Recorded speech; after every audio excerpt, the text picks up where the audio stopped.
My guest tonight needs no introduction, but I'll give him one anyway. Chuck Collins has brought us news and weather on radio and TV in Central Illinois for 50 years, and he is now retired. How does it feel to be unemployed? Well, not too bad, Mark. So far so good. I've got a list of things to do, but nothing in concrete. But just the feeling of getting up. If I want to do something, I can. If I don't want to do it, I don't have to. Freedom. Yeah, exactly. Have you looked into this at all, your 50 years? Is this a record for this area? Lee Ranson was close to 51. Okay. And I'm just shy of 50. But there's not very many. And Bob Larson, if you count him doing the Santa Parade since 1971, I mean he's up there too. But okay. Continuous, full time. It's been almost 50 years now. Yeah, I knew Bob and Tom McIntyre had a little over 40 years, I think. And right. Currently, we have Kurt Pegler and Jim Mattson, who I think are above 30 but below 40. So, I mean, yeah, 50 years, man, that's a lot. Yeah, and Kurt is coming up on 40, yeah, so they're both coming up on 40, and that's, unfortunately, that's, I hate to use this terminology, but it's a dying breed, or it's I'm a dinosaur now. You're not going to see that right. Once Kurt and Jim Mattson retire. You're not going to see that longevity just because of the way the business is going. Sure.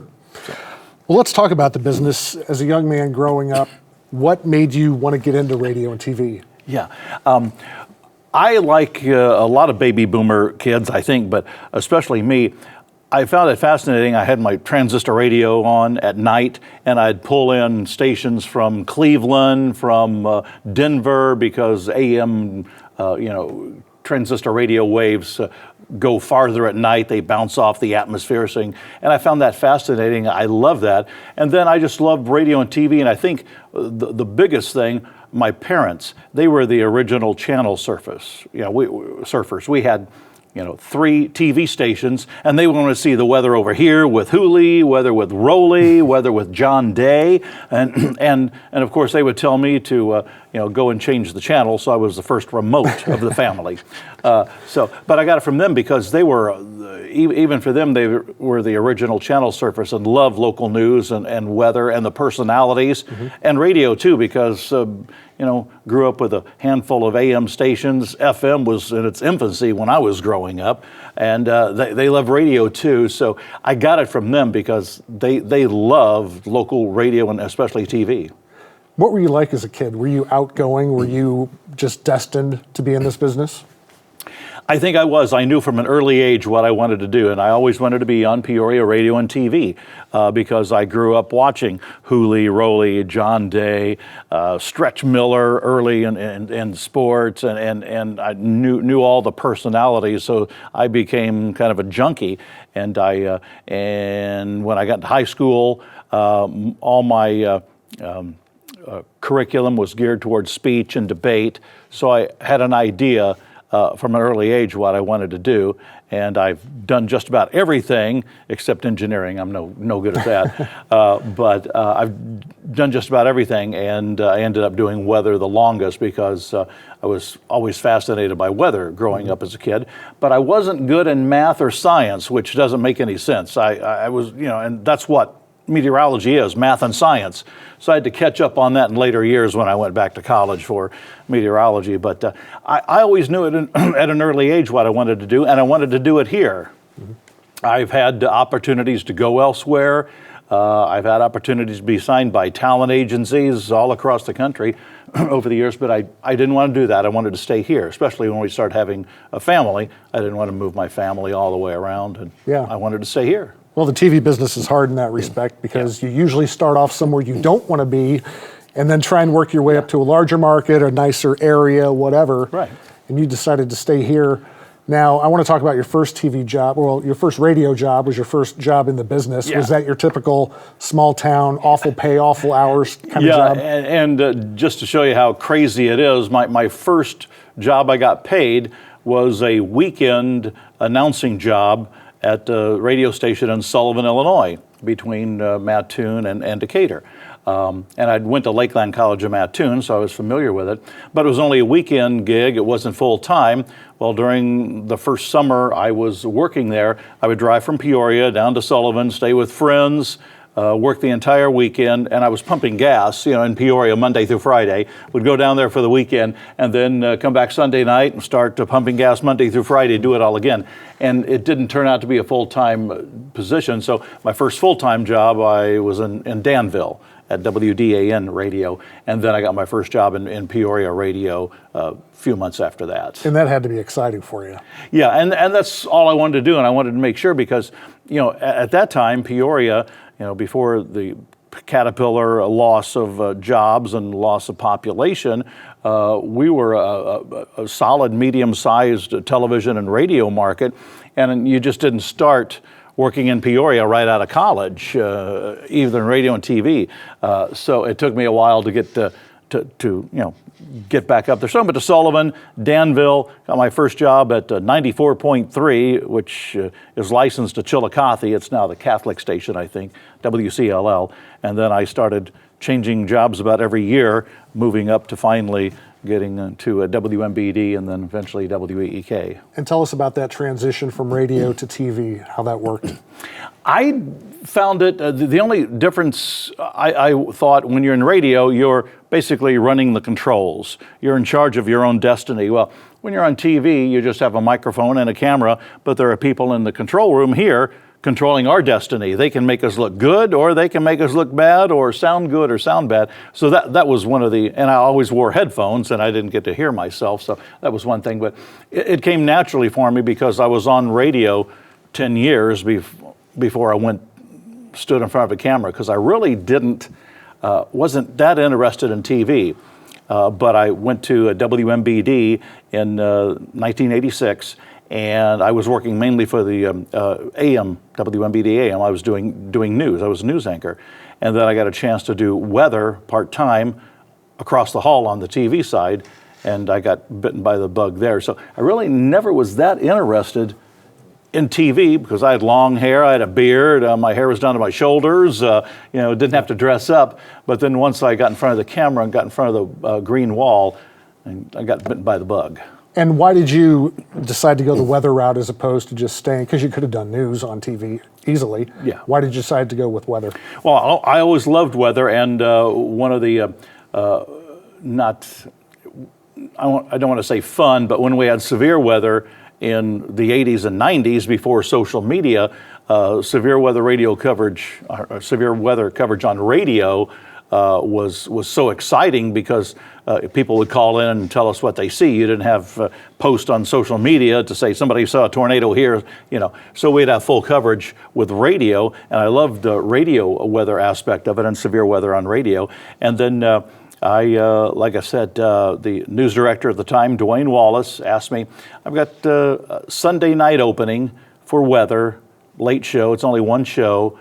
I know you love weather on radio, and he was my boss on radio and TV. And he said, why don't you just get in front of the green screen and give it a shot if you want to? And I did, and then I got hooked by that. And I think there's a little bit more longevity, too, in weather as opposed to news. I could have been a news anchor, but I was, and still a news nut and a journalist at heart. But weather, to be honest with you, everybody talked about the weather. It was a popular subject, and Hooley and Rowley were some of the most popular personalities in the market, and they were weather people. Lee Ranson, weather people. So that kind of got me hooked as a little ego involved there. Well, weather's the one thing that affects everyone. Yeah. Sports doesn't affect everyone. Certain news stories don't affect everyone, but the weather affects everyone. Yeah. So tell us, and I think the audience may be interested to know, to a certain extent, anyone can do weather, but to do weather well and to become an expert on it, you need higher education. Right. So tell us about the transition between just being the weather guy and being a meteorologist. Yeah, for years and years, we were a market, and it was most markets of you had the person on the staff who had the most personality and most well-known would be doing weather, and they weren't meteorologists. Then in the 90s, it started turning because several meteorology programs started popping up, and the trend was going toward staff of meteorologists. So if you weren't a meteorologist, unless you were a long-time person like Lee Ranson or Bill Houlihan or Rowley even, once that generation went away, then we were talking about a glut or generation of meteorologists. And so I figured in the early 90s, I was doing weather, still part-time weather, I figured I needed to go get some credentials to know what I was talking about and have credibility. Plus, that was the way they were going. Mm-hmm. And Peoria was, since we had such long-time weathercasters, wasn't affected by it. But when that started to change, then we saw, the meteorology aspect of it. So meteorologists were coming into the market because that's you could get meteorologists at there were so many meteorologist wannabes, well, not wannabes, but meteorologists looking for jobs. You had a lot to choose from, so you could keep the salaries down and hire meteorologists and have a full staff. So we started making that turn in the mid 90s, late 90s in Peoria. So you were at WMBD for about 23 years, I think? Yeah, 1986 to 2009. So tell us about the decision to go to the competition, WEEK, and how hard of a decision was that? Or was it hard at all? Yeah, it was hard because, WMBD gave me my first shot at doing weather. And when I went to WMBD, I realized that I had gone to the most powerful call letters of the market, WMBD. And I'd been in Peoria radio, but not to the extent of going to WMBD. Even going to WMBD radio and working with John Williams and legends like that. So the situation was I had spent my entire life growing up here, and WMBD was always a solid number 2, but WMBD TV, WEEK was always the heritage station of the market, yeah. And I always wanted to work there. And so we had contracts were ending at the same time or coming close to the same time, and we had this covert operation to bring me over. And to be honest, a pretty good pay increase didn't hurt the situation either, because that was I didn't want to make a lateral transition, but I always wanted to work for the heritage station of the market, and I got to work for WMBD and WEEK for a combined 23 plus 16 years. Yeah. So I want to know, for yourself, what is your definition of success, and when did you realize I'm successful, I feel successful? Yeah, that's a great question. I knew that I was getting successful when I went to WMBD, and I was working on radio, WMBD AM, for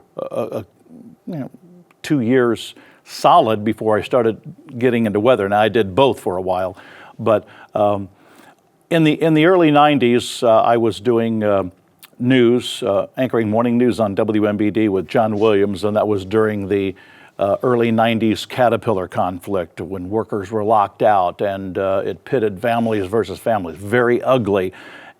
And the ratings on the morning show of people wanting that information just skyrocketed. And there were times when actually I was more recognized because of my work on WMBD radio than I was on TV early on. Because the radio stations were just gangbusters. That and KZ93 at the time too, and I did some stuff on KZ93. Between those two radio stations, the ratings were humongous, and I started getting recognition there. And I kind of knew then that I was maybe even bigger things were coming down the line. Sure. What do you think makes a successful? We'll stick with meteorologist. I mean, obviously you have to know what you're talking about, right. But how much of it is personality and being different? Right. There are meteorologists out there who are solid in their education, who know the atmosphere up and down, but they don't have the personality per se. They just present the weather and that's it. If you get a combination of the two, knowing what you're talking about and then having a personality. So one minute I can say I saw a few flakes out there today, but that was only in my neighborhood. I can say that, and people like that. But then on the other hand, when we have severe weather and tornado warnings, they know I can be serious, and it's down to business, and I roll up my sleeves and get going. So I think it's a combination of both, because you have weathercasters who are just personality driven but may not have the knowledge, but then you have some meteorologists who are just strictly straightforward and don't think weather should be joked about. I was kind of in between, because I think there needs to be personality at times, but other times you have to get real serious. Yeah, you got to know when to turn it on and Right. off. Yeah.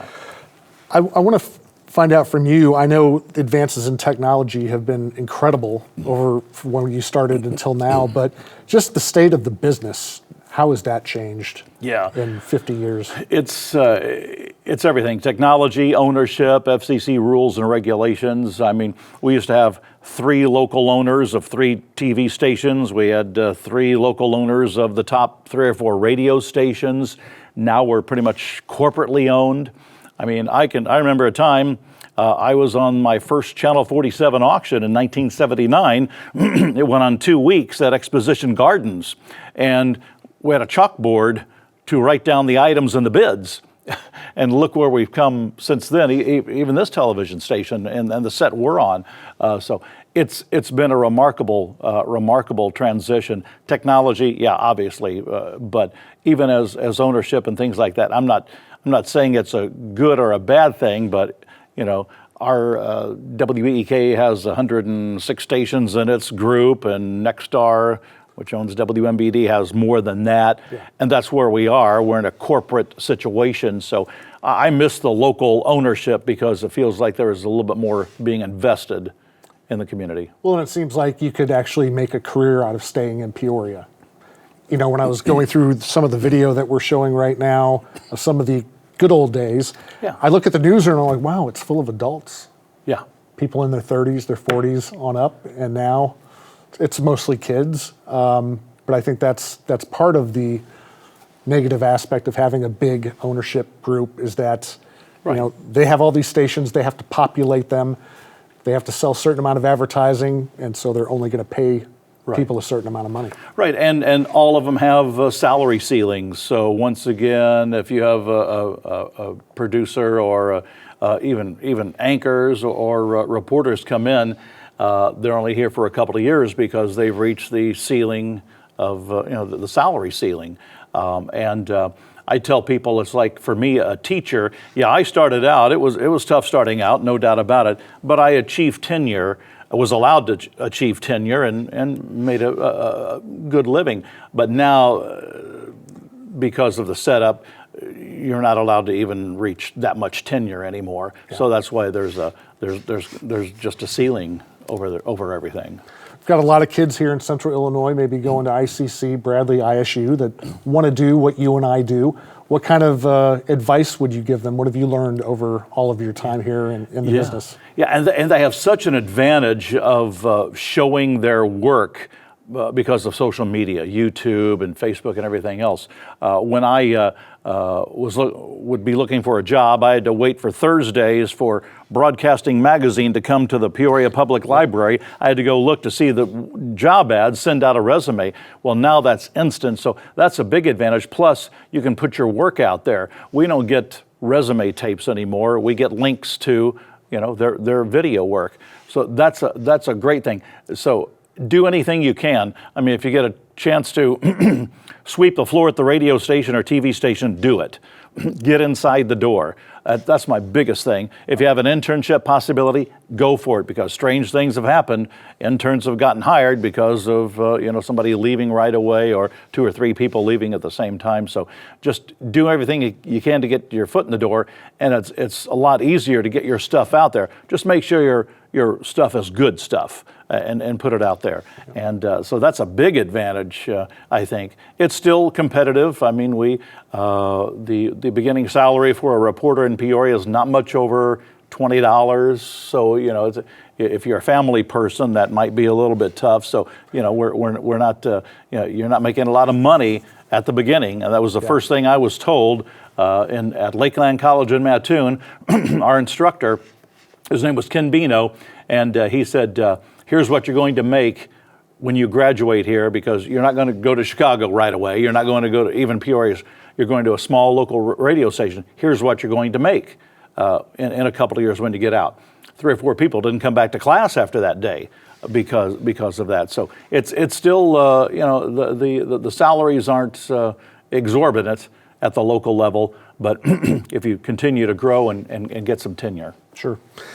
Any regrets in your 50 years? Anything you wish you would have done differently? Every once in a while, do you have that little voice that says, what if I went to Chicago or St. Louis? Yeah, I always think about that, but I feel really grounded on where I am, because I'm not the type of person who wants to spend an hour drive going into work in a big metropolitan area. But not very many. The only thing is, I have an associate's in broadcasting. I sometimes wish I would have gotten my bachelor's or master's in broadcasting or journalism or communications. And I have that in meteorology. It's called a certificate of broadcast meteorology, but I went to meteorology at Mississippi State for 4 years. So maybe more education, but then I think, well, you'd still be paying off the loans. Yeah. Plus, it would probably mean public relations or marketing, and there are a lot of PR jobs out there that I probably wouldn't feel comfortable doing. This is what I've always wanted to do. So I think about that from time to time, but really no main regrets, because I've gotten to do what I've wanted to do, everything I've wanted to do. Yeah, you're a lucky man. Well, speaking of things that you really love, tell us about your fascination with James Bond and when that started. I saw my first James Bond movie at the Beverly Theater on Knoxville and McClure in Peoria. And that was, I had to catch up, because when James Bond first came out in the early 60s, I was in 2nd grade, and my mom and dad would not let me go see James Bond until I was probably in junior high. So I've had a fascination with Bond growing up and throughout my life. And then I've had a chance to, for the past 30 years, I've been part of an organization. It's called the Ian Fleming Foundation, and we buy, sell, and trade vehicles that have been used in James Bond movies. And we lease them out to museums and auto shows. So I'll spend more time with that. We have a warehouse near Chicago where we keep all of our stuff. And it's a nonprofit, but that's been my main hobby over these years. I mean, who wouldn't want to be James Bond as far as the guy is concerned? Debonair, wine, women, and then the women who doesn't want to be with James Bond, Right. So it was a win all the way around. Well, recently you got as close to being James Bond as maybe a person could. Creative Services at WEK did a great video of you as James Bond, and I encourage everybody to find this on YouTube. It was awesome. And okay, here's what I want to ask you. Who is the best James Bond? Well, since I'm a middle-aged baby boomer and I grew up with Connery, Connery is the definitive Bond. But if you're a true Bond fan, you realize the contributions all of those actors made to the franchise.